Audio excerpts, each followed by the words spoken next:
Welcome to Scholar Circle. My name is Manoj Singh and you are watching Electrostatics lecture number 7, Property of Electric Charge.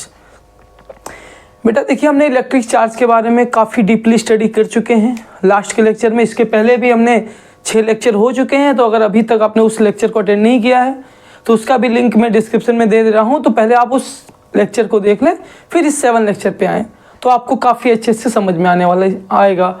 Okay, तो हम बात करने वाले हैं बेटा प्रॉपर्टीज ऑफ इलेक्ट्रिक चार्ज। बेटा हम लोग मेनली 3 टाइप के प्रॉपर्टी ऑफ इलेक्ट्रिक चार्ज को डिस्कस करने वाले हैं। फर्स्ट इज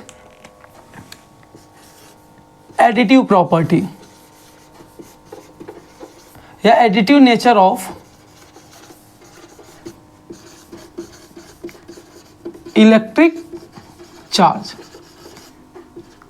ये क्या होता है बेटा? आंसर है कि चार्जेस ऐड होते हैं, चार्ज का एडिटिव नेचर होता है। जैसे अलजेब्रा में नंबर्स ऐड होते हैं, वैसे चार्जेस भी ऐड कर सकते हैं। चार्जेस को हम लाइक एक बॉडी है, अगर इसके पास बेटा पॉजिटिव चार्ज है और ये बेटा पॉजिटिव चार्ज है, let's suppose 10 coulomb. What is coulomb? Coulomb is the SI unit of electric charge. तो ये बेटा बॉडी ए है जिसके पास इलेक्ट्रिक चार्ज है 10 कूलम प्लस 10 कूलम। और अगर बेटा इसको कहीं से 2 कूलम प्लस 2 कूलम चार्ज मिल जाए, तो इस बॉडी पे जो नेट चार्ज होगा वो कितना हो जाएगा बेटा? Q net equal to 10 coulomb plus 2 coulomb means 12 coulomb. Okay, ये बेटा आपका एग्जांपल नंबर 1 था। एक एग्जांपल हम और ले लेते हैं। लेट्स सपोज एक बॉडी B है, इसके पास भी बेटा पॉजिटिव चार्ज है और ये बेटा पॉजिटिव चार्ज इनिशियली था बेटा आपका 12 कूलम, और हमने इसको कहीं से नेगेटिव चार्ज दे दिया। Let's suppose negative charge is -4 coulomb. तो बेटा इसके पास नेट चार्ज जो हो जाएगा वो 12 - 4 means 8 coulomb. Okay, plus 8 coulomb, यानी कि 8 कूलम का पॉजिटिव चार्ज रिमेनिंग रहेगा। ओके बेटा, this property of charges is known as additive nature of electric charge. Means charges को हम एल्जेब्रिक मेथड से ऐड और सब्ट्रैक्ट कर सकते हैं, एक्चुअल में ऐड कर सकते हैं। Okay, second property which is most important property of in electric charge which is known as quantization of charge. एक बार बेटा आप लोग इसका स्क्रीनशॉट ले लो।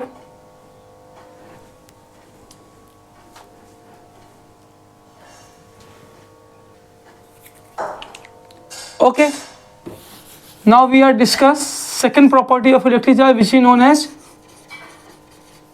quantization of charge। बेटा इस क्वांटाइजेशन टर्म को समझना आपके लिए बहुत इंपॉर्टेंट है। क्या होता है बेटा क्वांटाइजेशन? तो इसके लिए मैं कई बार एक एग्जांपल लेता हूँ कि बेटा अगर आपको एक लैडर मिल जाए, सीढ़ी जिसको बोलते हैं, लेट्स सपोज जो इसके स्पोक्स हैं उनके बीच का बेटा हाइट है आपका और डिस्टेंस है 1 फीट। How much? 1 फीट। तो बेटा कोई भी पर्सन अगर इस पे क्लाइंब करेगा तो या तो बेटा 1 फीट की हाइट पे होगा, या तो वो 2 फीट की हाइट पे होगा, या तो 3 फीट की हाइट पे होगा, या 4 फीट की हाइट पे होगा, या 5 फीट की हाइट पे होगा, या 6 फीट की हाइट पे होगा।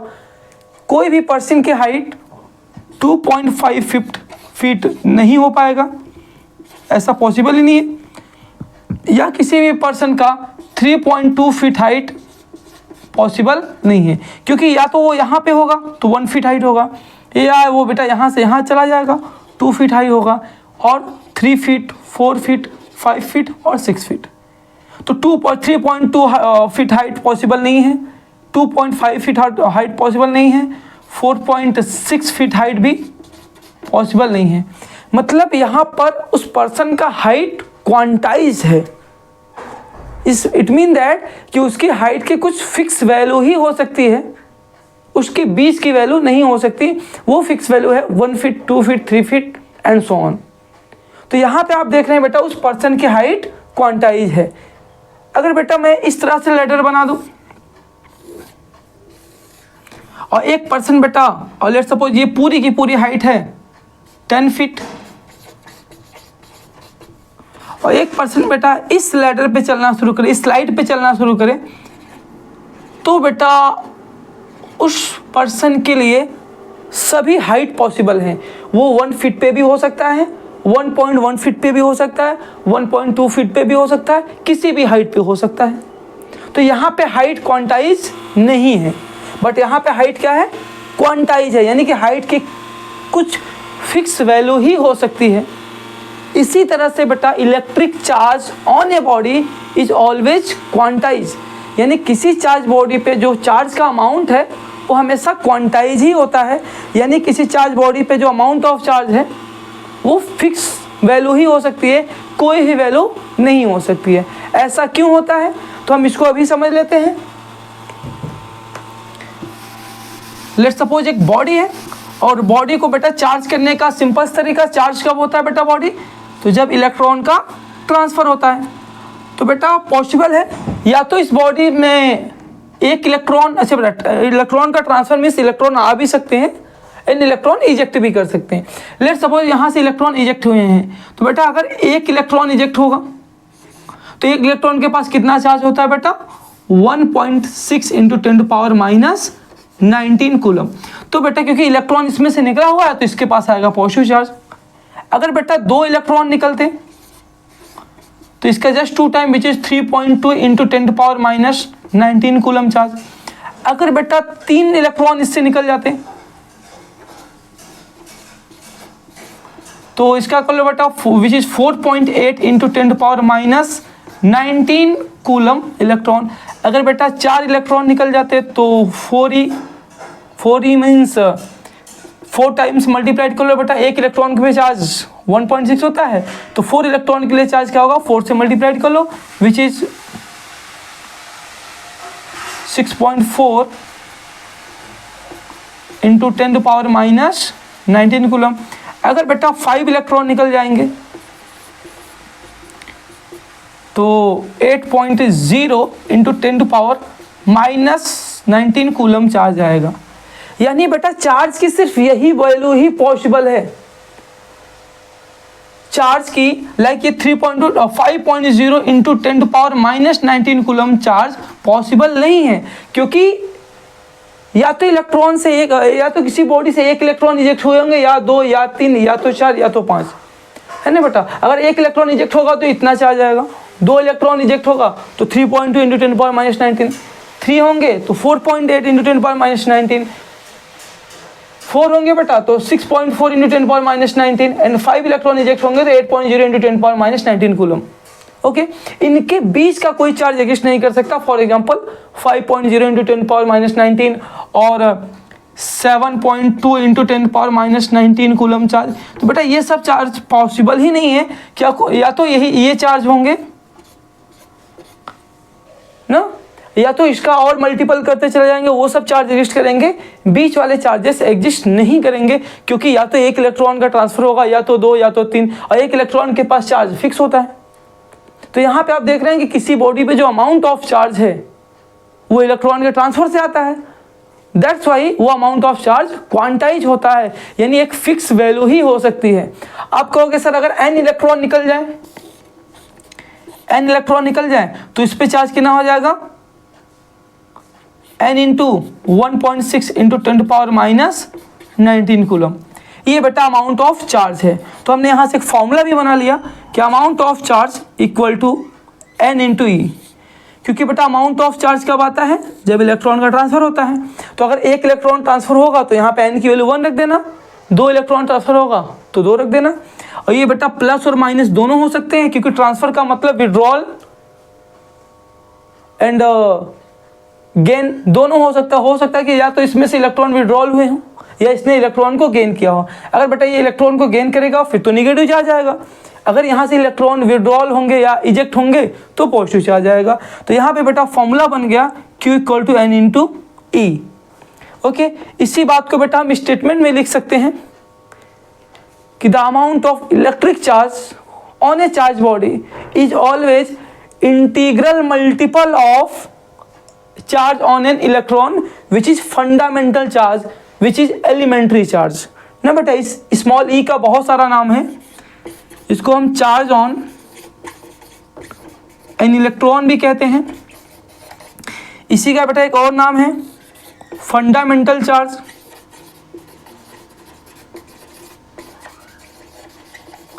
और बेटा इसका एक और नाम है जिसको हम अभी क्या कहते हैं, elementary charge.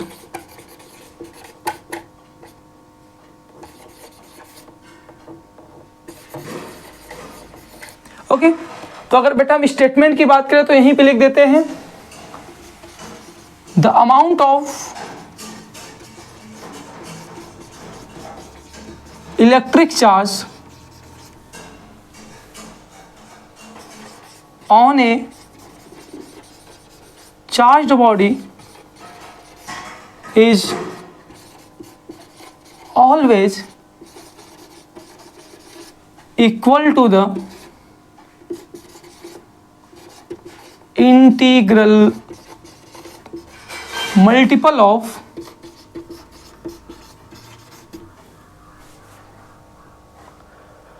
fundamental charge or elementary charge, elementary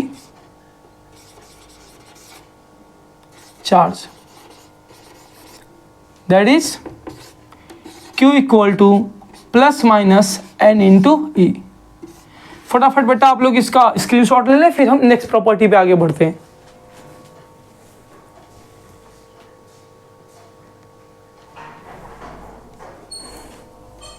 okay, अब बेटा नेक्स्ट प्रॉपर्टी है conservation of charge. Conservation of charge को बहुत ध्यान से समझना, क्योंकि आपने बहुत बार कंजर्वेशन ऑफ चार्ज पढ़ रखा होगा। कंजर्वेशन ऑफ एनर्जी आपने पढ़ा होगा ना, energy neither be create nor be destroyed, it always transfer from one body to another body. इसी टाइप से बेटा कंजर्वेशन चार्ज का भी सेम डेफिनेशन है। Third property conservation of charge, इसका भी बेटा सेम डेफिनेशन होता है कि an electric charge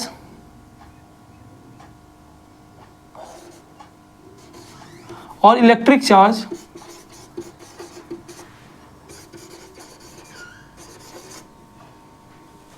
neither be create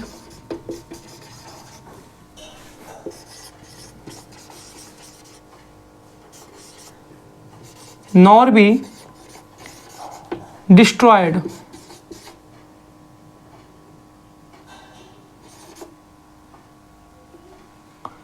it always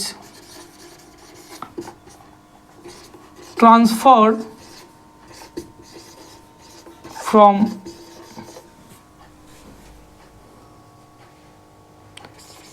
one body to another body।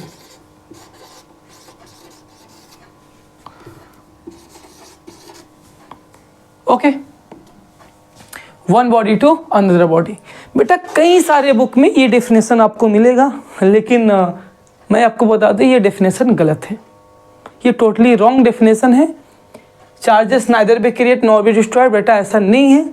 हम चार्जेस को क्रिएट भी कर सकते हैं और डिस्ट्रॉय भी कर सकते हैं। तो मतलब इसमें कुछ हमें करेक्शन करना है, इसलिए हमने पहले ही थोड़ा सा स्पेस छोड़ रखा है। तो अगर आप सिर्फ ये कहते हैं कि electric charge neither be create nor be destroyed, तो बेटा आपका डेफिनेशन गलत है।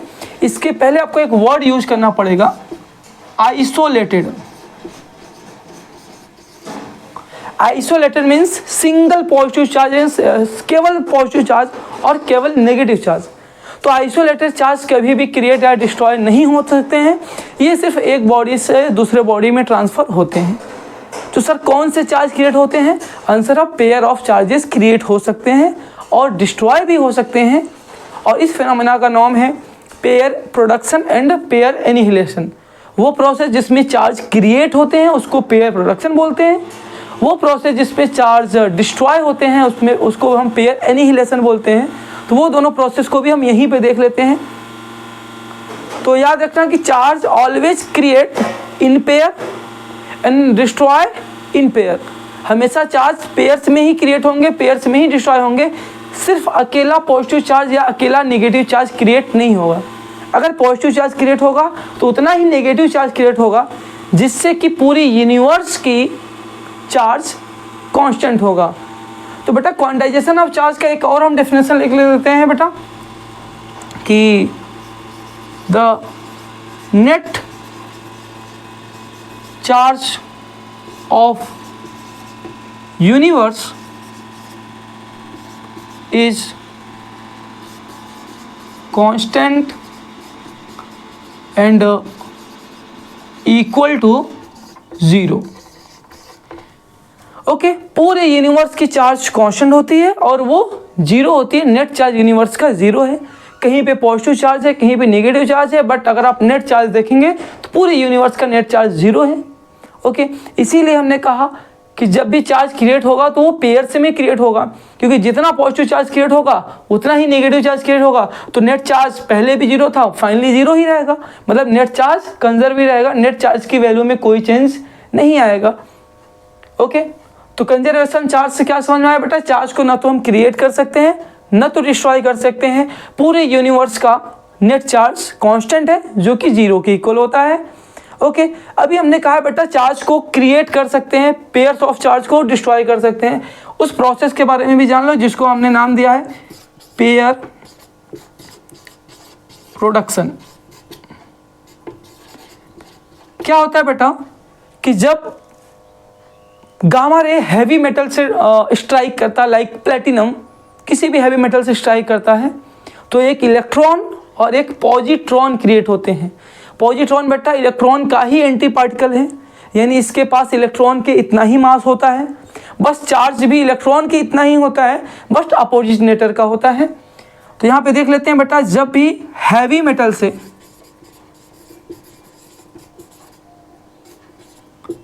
ना बेटा गामा रे, जो कि आपको पता है एनर्जी है, स्ट्राइक होता है, तो बेटा एक इलेक्ट्रॉन और एक पॉजिट्रॉन, क्या नाम है बेटा इसका? इलेक्ट्रॉन। और इसका क्या नाम है बेटा? पॉजिट्रॉन। एक इलेक्ट्रॉन और एक पॉजिट्रॉन क्रिएट होते हैं। ये याद रखना बेटा, इलेक्ट्रॉन पॉजिट्रॉन का एंटी पार्टिकल है और पॉजिट्रॉन इलेक्ट्रॉन का एंटी पार्टिकल है। जितना इलेक्ट्रॉन पे नेगेटिव चार्ज होता है उतना ही पॉजिट्रॉन पे पॉजिटिव चार्ज होता है, दोनों का मास इक्वल होता है। तो यहाँ पे आपने देखा चार्ज क्रिएट हुए, लेकिन ये क्रिएशन पेयर में हुआ है, तो जितना पॉजिटिव चार्ज क्रिएट हुआ उतना नेगेटिव चार्ज क्रिएट हुआ, यानी ओवरऑल नेट चार्ज अभी भी कांस्टेंट है। नेट चार्ज में कोई फर्क नहीं पड़ा है, क्योंकि अगर इनका नेट निकालेंगे तो 0 आएगा, यानी कि चार्ज क्रिएट जरूर हुए हैं बट यूनिवर्स का अभी भी नेट चार्ज कांस्टेंट है। That's why we called conservation of charge.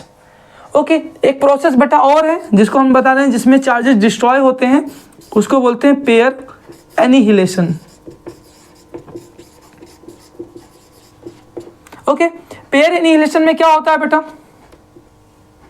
कि जब जस्ट रिवर्स प्रोसेस होते हैं, इसमें एक इलेक्ट्रॉन और एक पॉजिट्रॉन जब मिलते हैं तो बेटा एनर्जी क्रिएट करते हैं, गामा फोटोन इसका नाम है।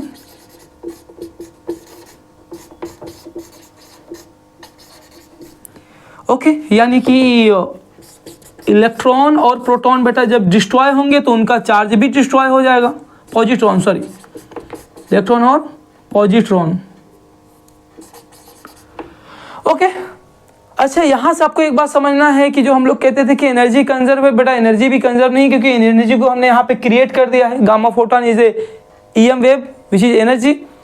तो बेटा ना तो एनर्जी कंजर्व होती है ना तो मास कंजर्व होती है, एनर्जी प्लस मास यूनिवर्स में कंजर्व होता है। इसलिए एक फाइनली लॉ आया था, law of conservation of mass plus energy, यानी पूरे यूनिवर्स का मास और एनर्जी का सम कांस्टेंट है। ओके, वैसे ही बेटा यहाँ पर इलेक्ट्रिक चार्ज कंजर्व है, इसका मतलब ये नहीं है कि इलेक्ट्रिक चार्ज क्रिएट नहीं हो सकता या डिस्ट्रॉय नहीं हो सकता। इलेक्ट्रिक चार्ज जब भी क्रिएट होगा पेयर्स में क्रिएट होगा, जब भी डिस्ट्रॉय होगा पेयर्स में ही डिस्ट्रॉय होगा, ताकि यूनिवर्स का नेट चार्ज कांस्टेंट हो। तो कंजर्वेशन ऑफ चार्ज का मतलब isolated electric charge neither be create nor be destroyed, is always transfer from one body to another body, and the net charge of universe is constant which is equal to 0। Okay बेटा, तो आज का ये आपका lecture यहीं पे and होता है। Thank you very much.